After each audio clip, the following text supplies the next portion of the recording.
성도 여러분 안녕하세요. 말씀 묵상 리바이블입니다. 하나님의 말씀을 붙들며 오늘 하루도 승리하시는 성도님들 되시기를 주님의 이름으로 축복합니다. 오늘 하나님께서 우리에게 주시는 말씀은 역대상 19장 1절에서 5절까지의 말씀입니다.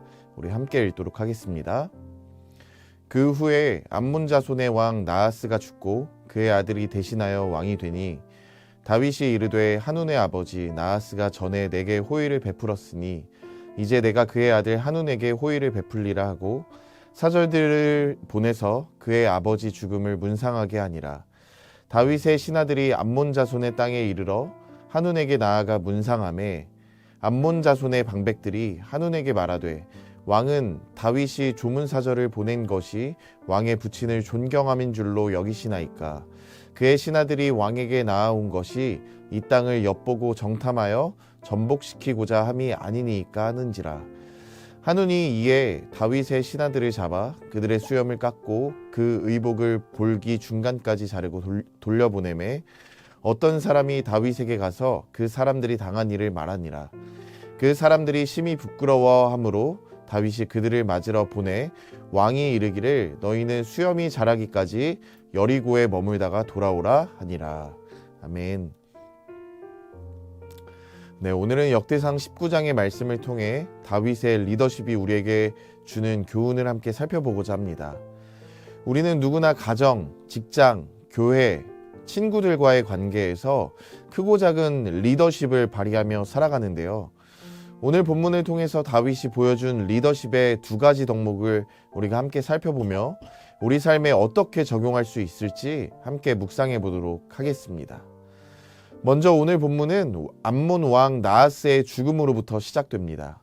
다윗은 과거 사울에게 쫓기던 시절 나하스에게 은혜를 입었던 것으로 보이는데요.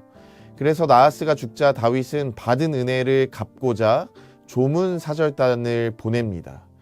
그러나 나하스의 아들 한운은 다윗의 호의를 의심하고 사절단의 수염을 깎고 의복을 볼기까지 잘라 돌려보내는 모욕적인 행동을 합니다. 당시 수염을 깎는 것과 옷을 엉덩이가 보이도록 자르는 것은 극심한 모욕과 수치를 의미했습니다. 사실 다윗이 보낸 사절단에게 이렇게 모질게 모욕스럽게 대했다는 것은 다윗에 대한 모욕인 것입니다. 이렇게 다윗은 자신의 명예가 훼손된 상황에서 가장 화가 나서 보복을 가장 먼저 생각할 법도 한데요. 다윗이 행한 일은 모욕당한 신하들의 마음을 헤아려 주었다는 것입니다. 사절단에게 수염이 다시 자랄 때까지 예루살렘에 들어오지 말고 여리고에 머물라고 배려하는 모습을 보면 다윗은 분명 분노했음에도 불구하고 자신의 분노를 드러내기보다 부하들의 수치심을 덮어주고 그들의 상처를 감싸주는 일에 가장 마음을 먼저 두었음이 분명합니다. 우리가 살고 있는 현대사회에서 배려는 점점 사라지고 있는데요. 왜 그럴까요? 그 이유는 내 감정과 내 입장, 내 유익을 우선시하며 우리가 살아가고 있기 때문이지 않을까 싶습니다. 그러나 하나님께서 성경을 통해 우리에게 말씀해 주시는 리더의 모습은요, 상대방을 향한 깊은 배려의 마음이 있어야 한다는 것입니다. 오늘 우리의 가정에서 자녀들을 대할 때, 직장에서 동료들을 대하고 교회에서 순원들을 대할 때, 또 친구들을 대할 때 내가 먼저 마음의 상황을 살펴야 할 대상은 누구인지 생각해 보시기를 바랍니다.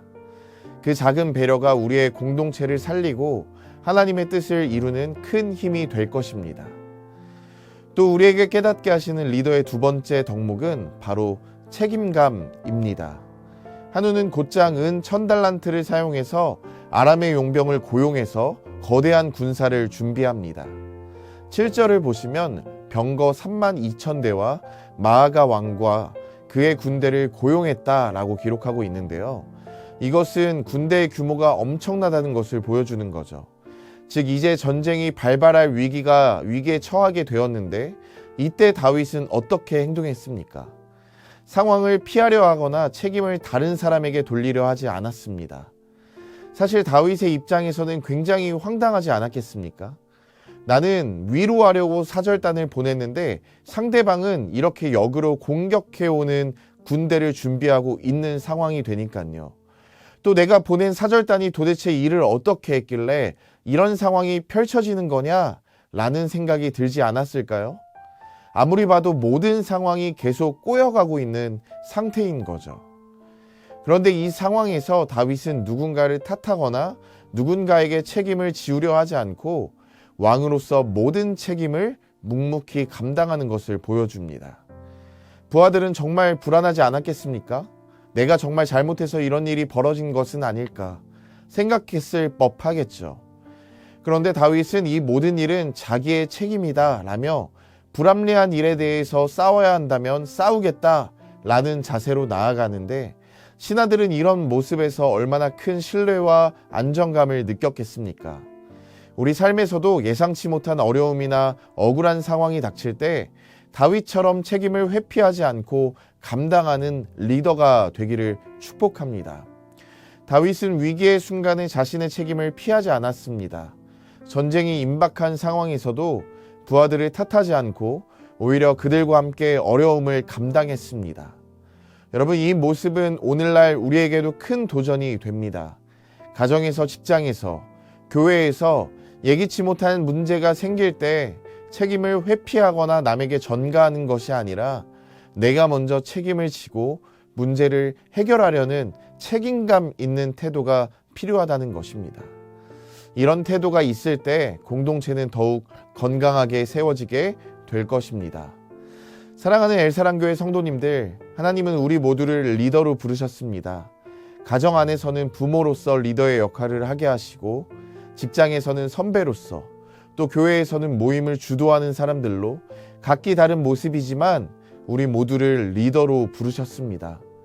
그러므로 오늘 말씀을 기억하며 내 감정과 느낌이 우선시되는 이 시대에서 참된 리더의 모습을 보여준 다윗과 같이 다른 사람들의 아픔과 상처를 먼저 돌보는 리더들이 다 되어주시기를 주님의 이름으로 부탁을 드립니다.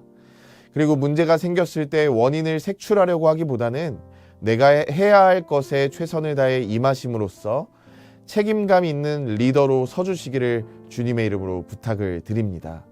그렇게 누군가의 든든한 버팀목과 쉬어갈 만한 그늘이 되어주시는 엘사랑교회 성도님들이 다 되어주시기를 주님의 이름으로 축복합니다. 기도하겠습니다. 사랑하는 주님, 오늘 말씀을 통해서 우리가 어떻게 살아가야 할지를 말씀해 주시니 감사합니다. 다윗이 보여준 깊은 배려와 책임감의 모습을 본받아서 우리의 가정과 직장, 교회와 모든 관계 속에서 많은 사람들의 아픔을 먼저 헤아리게 하시고 우리에게 주어진 책임을 회피하지 않는 참된 리더가 되게 하여 주시옵소서. 예수님의 이름으로 기도합니다. 아멘. 우리 이 시간 함께 두 가지의 기도 제목을 주님 앞에 올려드리며 기도하며 나아가겠습니다. 먼저는 내 감정과 느낌만 우선하기보다 다른 사람의 아픔과 상처를 배려하는 마음을 갖게 해달라고 기도하며 나아가기를 소망하고요. 두 번째로는 어떤 상황에서도 책임을 회피하지 않고 믿음으로 감당하는 삶의 리더가 될 수 있도록 인도하여 달라고 이 두 가지의 기도 제목을 주님 앞에 올려드리시면서 함께 기도하며 나아가도록 하겠습니다. 기도하겠습니다.